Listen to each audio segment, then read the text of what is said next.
Welcome back to my channel. Good morning all friends. तो friends आज मैं लेके आई हूँ अपने चैनल पे आप लोगों के लिए एक स्पेशल सा काढ़ा। बच्चे बूढ़े चाहे जो भी हो, कितनी भी पुरानी खांसी जुकाम हो, ये काढ़ा एक ही बार पी के आपकी खांसी जुकाम हमेशा के लिए दूर हो जाएगी।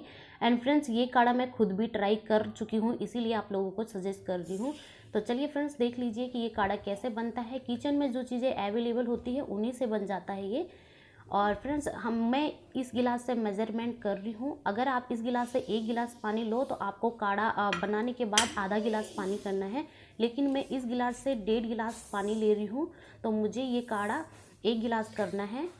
और उसके बाद देखिए मैंने क्या क्या ले रखा है। 1 इंच मैंने अदरक का ले रखा है, जिन्हें मैंने कद्दूकस कर लिया है। थोड़ी सी मैंने टेस्ट के लिए चीनी ले रखी ताकि बच्चे भी इजीली इसको पी सके।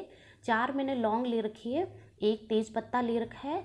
और हमारा गला अच्छे से साफ़ हो जाए इसके लिए मैंने थोड़ा सा चाय पत्ती ले रखी है। और 6 से 7 मैंने काली मिर्च ले रखी, जिन्हें मैंने दरदरा सा कूट लिया है। और फ्रेंड्स इसमें अब मैं इन सब चीज़ों के साथ थोड़ी सी हल्दी भी ऐड करूँगी और 1-2 तुलसी के पत्ते भी ऐड करूँगी।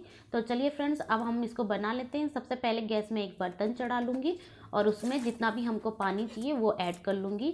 पानी ऐड करने के बाद जो भी हमने सारी चीज़ें ले रखी थी उनको इसमें ऐड कर दूँगी। और 1 या 2 बॉयल निकालने के बाद मैं इसमें हल्की सी हल्दी ऐड करूँगी, बिल्कुल हल्की सी। तो हल्दी ऐड करने के बाद भी इसमें मैं 2 से 3 बॉईल निकालूंगी। और देखिए फ्रेंड्स अच्छे से हमको बॉईल निकालना है, फुल आंच में बॉईल निकालना है। तो ये देखिए हमारा काढ़ा बन के एकदम रेडी हो गया है। तो चलिए अब मैं इसको गिलास में छान लेती हूँ। एंड फ्रेंड्स हमने इसमें थोड़ा सा जो चीनी डाला है ना, उसके कारण इसको बच्चे भी बड़े शौक से पीते हैं और बहुत ही फ़ायदेमंद काढ़ा है ये। अगर आपने कभी ट्राई नहीं किया है तो एक बार ज़रूर ट्राई करिएगा और मुझे कमेंट सेक्शन में बताइएगा कि आपको मेरा ये काढ़े रेसिपी कैसे लगी है। बहुत ही यूज़फुल रेसिपी है।